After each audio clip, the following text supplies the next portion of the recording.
सत्यशोधक Shivkranti TV news. ज्याची कोणी दखल घेत नाही अशा अन्याय, अत्याचार, भ्रष्टाचार, बेकायदेशीर काम होत असेल तर त्याची बातमी, आपल्याकडील विशिष्ट बातम्या, लेख, काही गुणीजन गुणवंत यांची यशोगाथा, समाज उपयोगी मार्गदर्शन, लेख, नोकरी विषयक बातम्या, वाढदिवस, रौप्य महोत्सव, सुवर्ण महोत्सव, अमृत महोत्सव, उद्योगधंद्यांचं उद्घाटन, यशस्वी उद्योगाची माहिती तसंच जाहिराती न घाबरता न लाजता आपले लिखाण पाठवा। आपल्या बातम्या निर्भीडपणे प्रसिद्ध केल्या जातील। शिवक्रांती टीव्ही न्यूज संपादक सत्यशोधक शंकरराव लिंगे 73 87 37 78 01। ओबीसीचे नेते यांना जाणून बुजून साईडलाईन केलं आहे, त्यांना तिकीट दिलं नाही। माननीय छगनरावजी भुजबळ साहेब हे स्टार प्रचारक असून त्यांना प्रचारापासून दूर ठेवले आहे। ओबीसी समाजाचे एकमेव लढवय्ये नेते आहेत, त्यांचा कोणत्याही पोस्टरवर फोटो सुद्धा छापत नाहीत। महत्त्वाच्या निर्णयांमध्ये त्यांचा सहभाग दिसत नाही। त्यांचा ना मंत्रिमंडळात सल्ला ऐकला जातो ना त्यांचे म्हणणे ऐकून घेतले जाते। मराठ्यांच्या भीतीपोटी ओबीसींवर अन्याय करणं चालू आहे। ओबीसींचा घोर अपमान केलेला आहे। सरकारने आपला मराठा आरक्षणाच्या बाजूने अनेक GR काढलेले आहेत। त्यामध्ये महत्त्वाचा GR जो आहे तो सुक्रे मागासवर्गीय मराठा आयोग कमिटीची शिफारस स्वीकारून मराठा समाजास मागासवर्गीय ठरवले। हायकोर्टाचा निर्णय 5 मे 2021 रोजी आलेला आहे। त्यामध्ये मराठा, मराठा कुणबी, कुणबी मराठा हे मागासवर्गीय ठरत नाहीत। ही डॉमिनेट कम्युनिटी राज्यकर्ती जमात आहे, त्यामुळे त्यांना आरक्षण देऊ नये। कारण त्यांचे साखर कारखाने, सहकारी संस्था, बँका, दूध डेअरी, सूतगिरण्या, शाळा, कॉलेज, शिक्षण संस्था, विकास सोसायट्या, गावातील मंदिर ट्रस्ट मेजॉरिटीनं 70 ते 80% मराठा समाजाच्या ताब्यात आहेत। आतापर्यंत 11 मुख्यमंत्री झालेले आहेत। आता 160 आमदार, 25 खासदार, मुख्यमंत्री, मराठा उपमुख्यमंत्री, मराठा 60% पेक्षा जास्त मंत्रिमंडळात मराठा आहे। ते जमीनदार, जहांगीरदार, वतनदार, इनामदार, पाटील, देशमुख अशा उच्चवर्णीय क्षेत्रीय समाजाचे आहेत। त्यामुळे मराठा मागासवर्गीय ठरत नाही। कोर्टाच्या निर्णयाच्या विरुद्ध कोर्टाचा अवमान करून सरकार निर्णय घेत आहे। शिंदे कमिटीच्या आणि भोसले कमिटीच्या शिफारशी स्वीकारून मराठ्यांना बेकायदेशीर खोटी कुणबी प्रमाणपत्र दिली आहेत। त्यामुळे ओबीसींचं फार मोठं नुकसान झालेलं आहे। आता ओबीसीला शिपायाची नोकरी मिळणार नाही, शिक्षणामध्ये आरक्षण भेटणार नाही आणि राजकीय आरक्षण तर आता मराठा आरक्षण आणि खोटी कुणबी प्रमाणपत्र दिल्यामुळे एकही ग्रामपंचायत सदस्य सुद्धा ओबीसींचा आता निवडून येणार नाही। सगळे सोयऱ्यांचा GR काढण्याची तयारी चालू आहे। त्यानंतर SC, ST आणि ओबीसी तिन्ही आरक्षण हे धोक्यात येणार आहे। गेल्या 3 वर्षांपासून स्थानिक स्वराज्य संस्थांमध्ये जे ओबीसींना आरक्षण मिळत आहे ते सुद्धा बंद झालं आहे। त्यांच्या निवडणुका घेतल्या जात नाही, त्यामुळे हा ओबीसींवर फार मोठा अन्याय झालेला आहे। जातनिहाय जनगणनेस पूर्णपणे नकार दिलेला आहे। महिला विधेयकामध्ये ओबीसींना आरक्षण दिलेलं नाही। मंडल आयोगामध्ये असलेले सहकार क्षेत्रातील आरक्षण लागू केलेलं नाही। म्हणजेच सर्व तुगलकी फरमान काढून शेतकऱ्यांना शेतीमाल निर्यात करण्यासाठी बंदी घालत आहेत। गहू परदेशात मागणी 55 रुपये किलो, साखर 55, तांदूळ 100 रुपयांच्या वर असताना निर्यात बंदी, कांदा निर्यात बंदी केल्यामुळे आणि इथेनॉल बनवण्यास बंदी घातल्यामुळे शेतकऱ्यांचं अतोनात नुकसान झालंय। गेल्या वर्षी निर्यात बंदी असल्यामुळे द्राक्षाचा भाव बाजारात पडून 20 रुपये किलो झाला। यावर्षी द्राक्षांवरील निर्यात बंदी उठवल्यामुळे द्राक्षाचा भाव बाजारात 70 ते 150 रुपये किलोच्या पुढे गेला। एकूणच ओबीसी विकासाचे दरवाजे महाराष्ट्र सरकार आणि केंद्र सरकारनं बंद केलेले फक्त मराठ्यांच्या झुंडशाही, गुंडशाही, दडपशाहीची काळजी घेऊन मतांची बेरीज करत आहेत।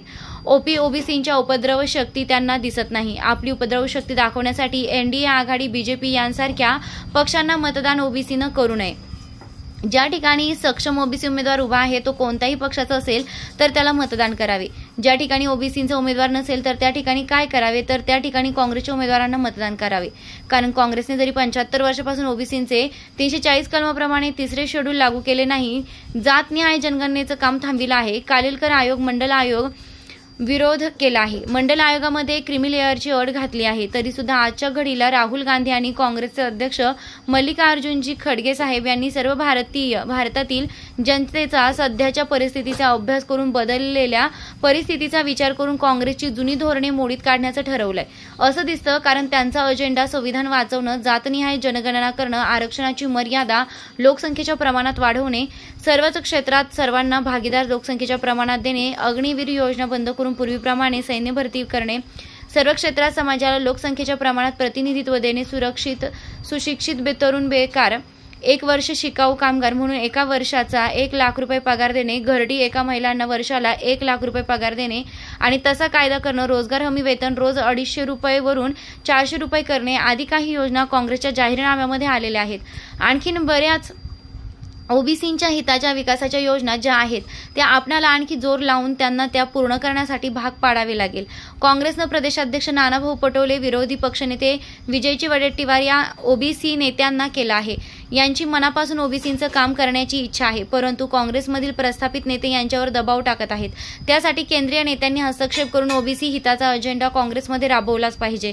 आता काँग्रेसनं राहिलेल्या टप्प्यात ओबीसींना उमेदवारी देणं गरजेचं आहे. त्यामुळे ओबीसी मतदारांचा विश्वास वाढेल. आपण सद्विवेक बुद्धीनं विचार करून पहिल्यांदा ज्या ठिकाणी सक्षम ओबीसी उमेदवार कोणत्याही पक्षाचं असेल त्याला मतदान केलंच पाहिजे. त्यानंतर काँग्रेस पक्षाला मतदान करावे. बीजेपी आणि त्यांचे सहकारी पक्ष एनडीए आघाडीला ओबीसीने मतदान करू नये असं आवाहन सकल ओबीसी एल्गार मोर्चा राष्ट्रीय सत्यशोधक ओबीसी फेडरेशनच्या वतीनं करण्यात येत आहे. जागो ओबीसी जागो. नमस्कार. जय ज्योती जय क्रांती. मी शंकरराव लिंगे, राष्ट्रीय सत्यशोधक ओबीसी फेडरेशन राष्ट्रीय अध्यक्ष. आज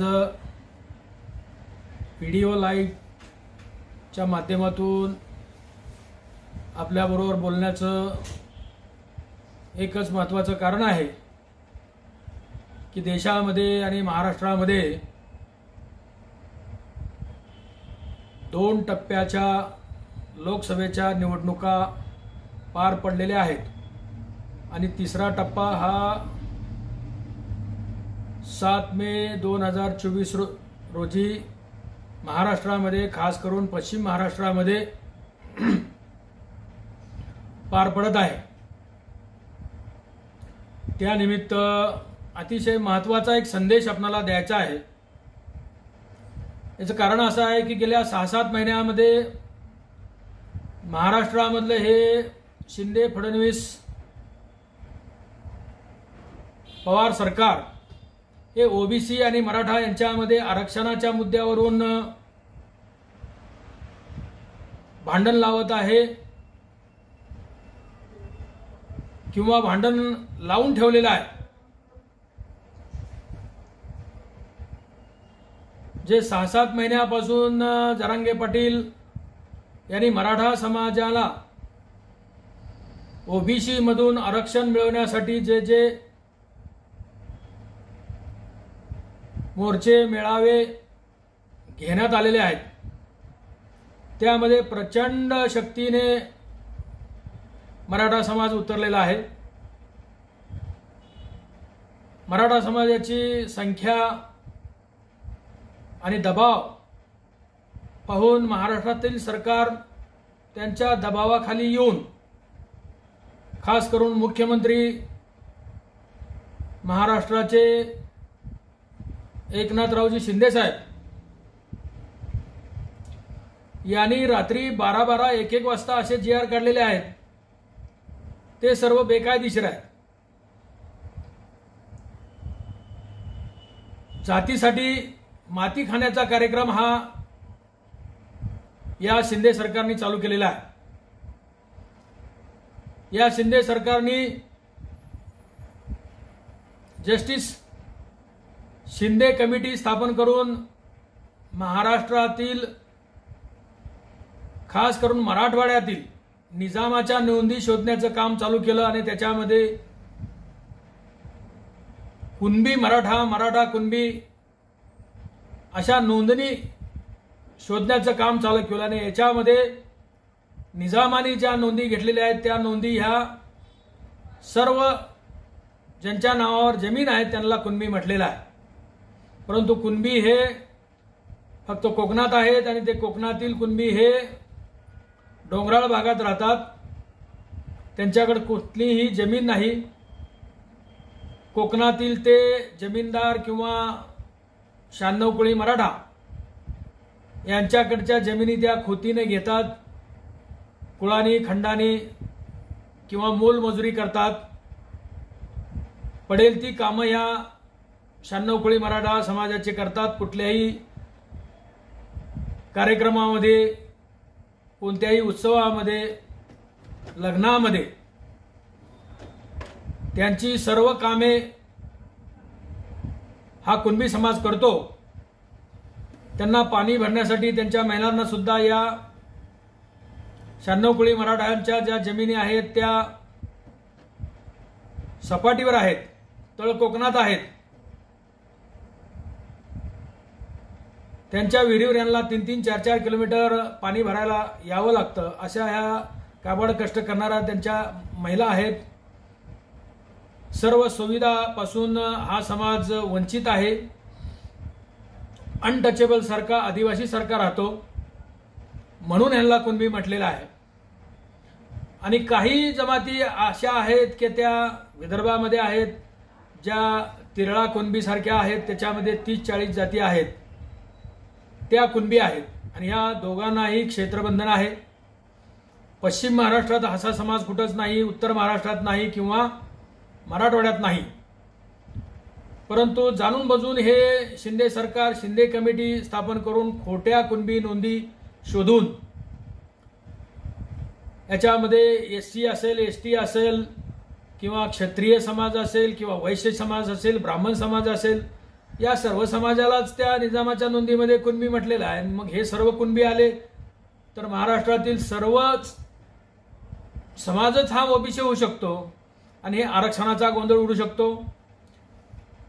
दुसरा JRचा मसुदा म्हणजे सगळे सोयरे, आणि सगळे सोयरे ज्याचा जो मसुदा आहे तो लग्न करून ज्या मुली या मराठा समाजाकडे येतील त्यांच्या सोयऱ्यांना, म्हणजेच मुलीकडच्या नातेवाईकांना, आईना, वडिलांना, त्यांच्या चुलत्यांना, भावांना, बहिणींना, सगळ्यांना यांना त्यांचे दाखले द्यावेत. म्हणजे यांच्यामुळे जर यांच्याकडे एखादी BC समाजातील मुलगी लग्न करून आली तर हे सर्व BC समाजाचं आरक्षण खाऊन टाकतील. आदिवासींचं आलं तर आदिवासी खाऊन टाकतील. असे सर्वांचं हे आरक्षण खाऊन टाकतील. अशी व्यवस्था ही सगळे सोयऱ्यामध्ये आहे आणि याचा घाट त्यांनी घातलेला आहे. त्यामुळं ओबीसी समाज हा भयभीत झालेला आहे आणि या भयभीत समाजाच्या बाजूने या सरकारने कोणतीही कारवाई केली नाही. बॅकडोअरने मराठा समाजाला कुणबी मराठा, मराठा कुणबी, मराठा समाजाला आरक्षण देण्यासाठी कुणबी सर्टिफिकेट देण्याचा सपाटा लावलेला आहे. याच्यामुळं खऱ्या ओबीसीना, ओरिजिनल ओबीसीना याच्या पुढे शिपायाची नोकरी मिळणार नाही किंवा ग्रामपंचायतचा साधा मेंबर सुद्धा होता येणार नाही. राजकीय आरक्षण सर्व स्थानिक स्वराज्य संस्थांमधील हे लोक खाऊन टाकतील. आत्ताच काही 2004चा JRचा आधार घेऊन, म्हणजे कुणबी मराठा आणि मराठा कुणबी, हा JR 2004 साली माननीय सुशीलकुमारजी शिंदे साहेब मुख्यमंत्री होते त्यावेळेला निघाला आणि त्याचा आधार घेऊन बऱ्याच लोकांनी सर्टिफिकेट आणलेले आहेत पश्चिम महाराष्ट्रामध्ये. याचा फटका नगर जिल्ह्यातील ओबीसीना बसलेला आहे. त्या ठिकाणी 70-80% जिल्हा परिषद सदस्य, पंचायत समिती सदस्य किंवा ग्रामपंचायतचे सदस्य, सरपंच हे मराठा समाजाचे झालेले आहेत. सोलापूर जिल्ह्यात ही अशीच परिस्थिती आहे. सांगली, सातारा, कोल्हापूरमध्ये अशीच परिस्थिती निर्माण झालेली आहे. आणि आता तर राजरोस सर्टिफिकेट दिल्यानंतर या ओबीसीचं सर्वच सामाजिक, शैक्षणिक, राजकीय, आर्थिक, नोकऱ्यातील सर्वच आरक्षण संपणार आहे, संपलेलं आहे. आणि इम्पिरिकल डेटा नसल्यामुळं स्थानिक स्वराज्य संस्थाच्या निवडणुकाच 3 वर्षापासून घेतल्या नाहीत. त्यामुळं या ओबीसी समाजाचं जे होतं नव्हतं ते थोडंफार, ते सुद्धा स्थानिक स्वराज्य संस्थांमधलं आरक्षण यांच्या डोळ्यात खुपत होतं, ते त्यांनी बंद केलेलं आहे.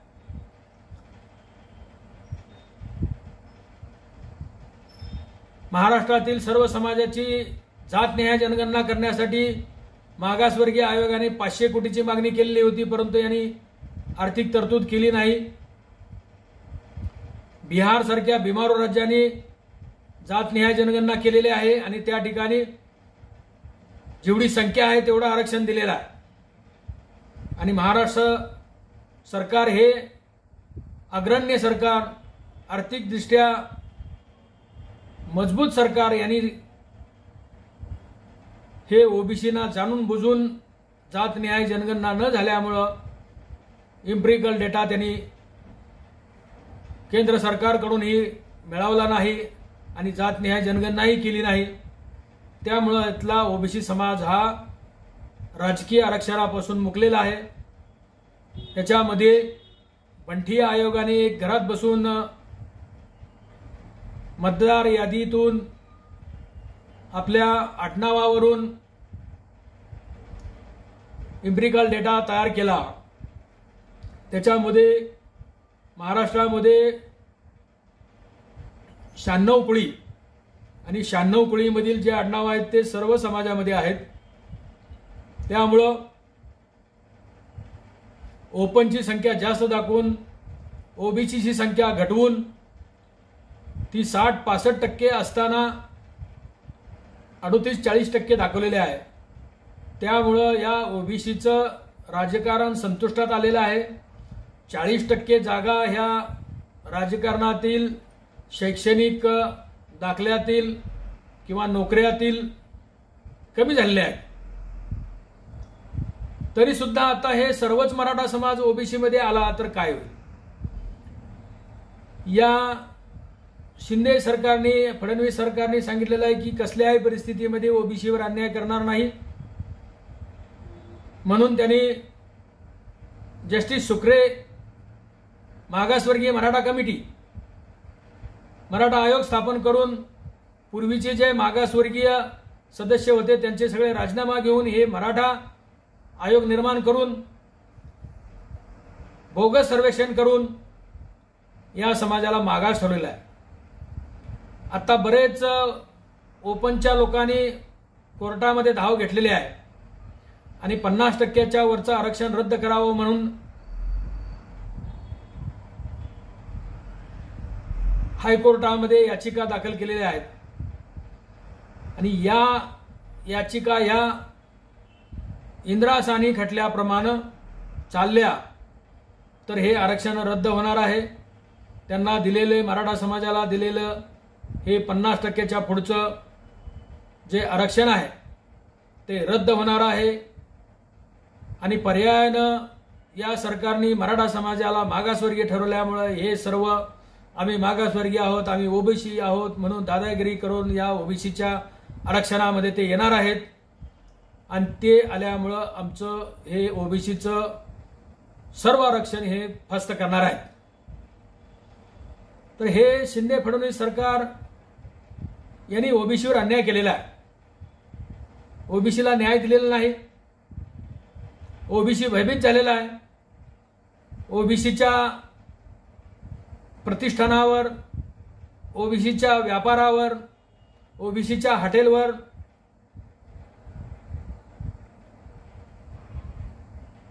मराठा आंदोलनकारी गुंडांनी हल्ला करून दुकानं जाळलेले आहेत, हॉटेल जाळलेले आहेत। आमदाराच्या लोकप्रतिनिधीच्या घरावरही हल्ला केलेला आहे। सर्व महाराष्ट्रातील ओबीसी समाज हा भयभीत झालेला आहे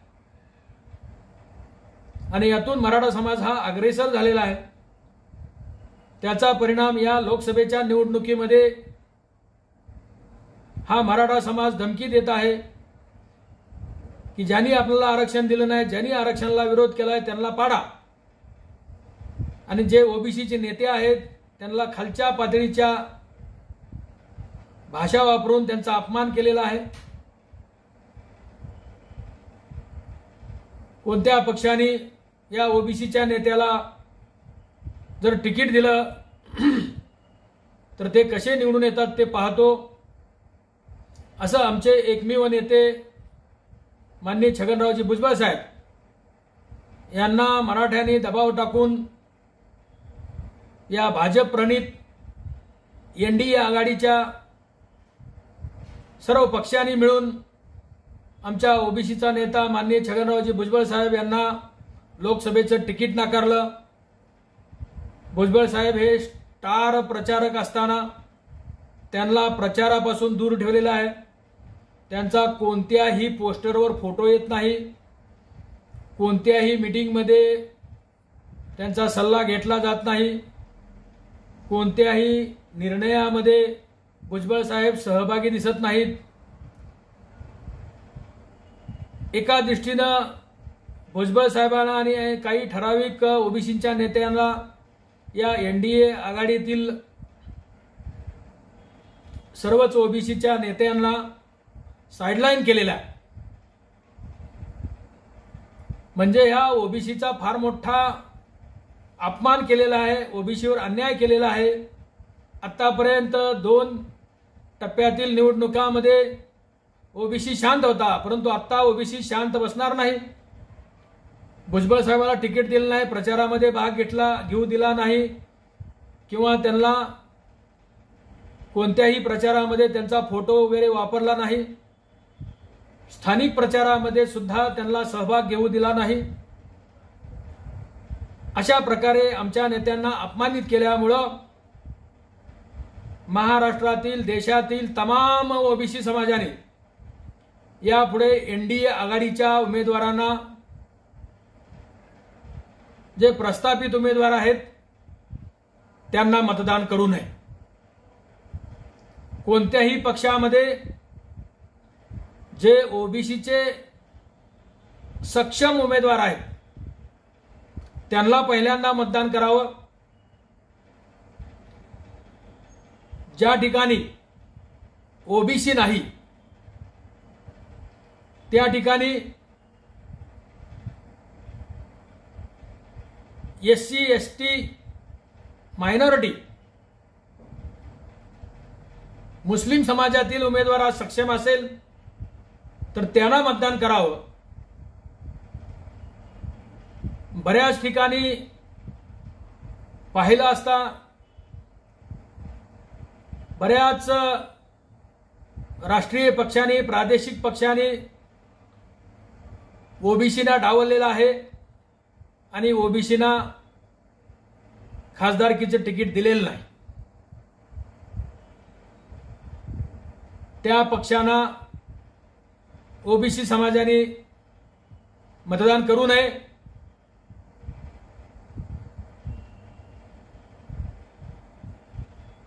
ज्या ठिकाणी सक्षम ओबीसीचे उमेदवार नाहीत, बीसीचे उमेदवार नाहीत, अल्पसंख्याक मुस्लिम समाजाचे, मायनॉरिटी समाजाचे उमेदवार नाहीत,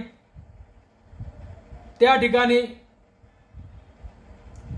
इंडियन नॅशनल काँग्रेस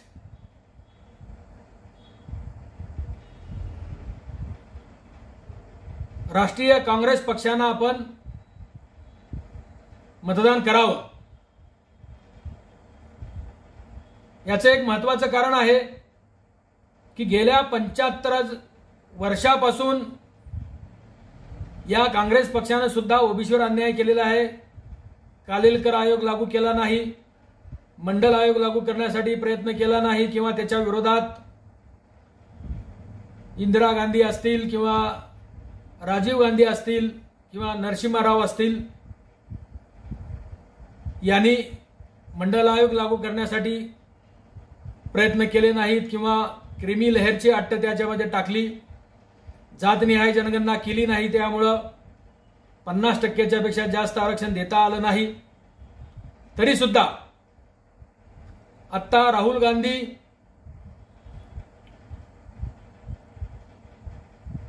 आणि काँग्रेस पक्षाचे राष्ट्रीय अध्यक्ष माननीय मल्लिकार्जुन खरगे साहेब हे दलित समाजातून येतात. त्यांनी सर्व आरक्षण वाचवण्यासाठी, संविधान वाचवण्यासाठी मोहीम राबवलेली आहे आणि त्यांच्या अजेंड्यामध्ये, त्यांच्या जाहीरनाम्यामध्ये संविधान वाचवणे, जातनिहाय जनगणना करणे, जी आरक्षणाची मर्यादा जी आहे ती 50%ची मर्यादा मोडून लोकसंख्येच्या प्रमाणात आरक्षण देणे, या प्रमुख बाबीला त्यांनी स्थान दिलेलं आहे.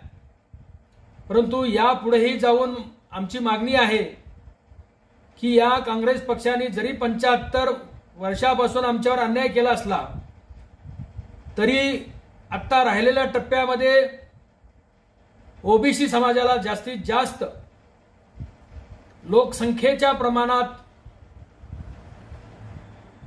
प्रतिनिधित्व देऊन देशामध्ये दाखवून द्यावं की आरक्षण नसताना सुद्धा आम्ही ओबीसीला जास्तीत जास्त प्रमाणात प्रतिनिधित्व दिलं आणि त्यांना निवडून आणलं, तर याचा परिणाम पुढल्या विधानसभेच्या निवडणुकीला खास करून या काँग्रेस पक्षाला होईल.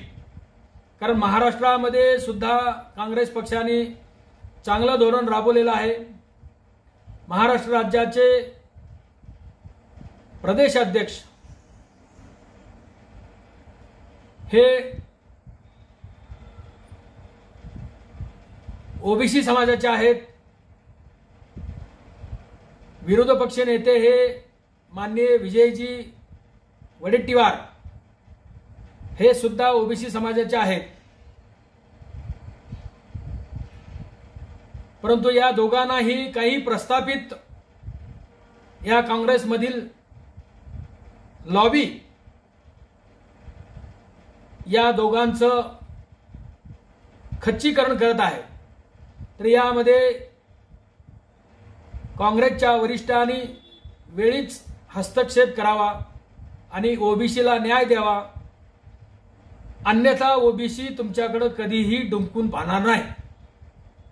आता आपण सर्व आमच्यावर केलेले अन्याय सहन करून सुद्धा आम्ही तुमच्या पाठीमागे राहण्याचा विचार केलेला आहे. आणि मी शंकरराव लिंगे, राष्ट्रीय सत्यशोधक ओबीसी फेडरेशन अध्यक्ष, सर्व ओबीसी समाजांना आणि मागासवर्गीय समाजांना सर्वांना विनंती करत आहे की आपलं आरक्षण वाचवण्यासाठी, संविधान वाचवण्यासाठी, देश वाचवण्यासाठी, देशातील युवकांना रोजगार मिळण्यासाठी जे काँग्रेसनं पावलं उचलण्यास सुरुवात केलेली आहे आणि अनेक ठिकाणी ओबीसीचे मुख्यमंत्री नेमण्यास सुरुवात केलेली आहे, त्यामुळे आपण सध्याच्या या परिस्थितीचा विचार करून राष्ट्रीय नॅशनल काँग्रेस पक्षाच्या उमेदवाराला मतदान करून विजय करावं ही विनंती करतो आणि थांबतो. जय ज्योती, जय क्रांती, जय भीम, जय महाराष्ट्र, जय भारत, जय संविधान, जय ओबीसी. धन्यवाद.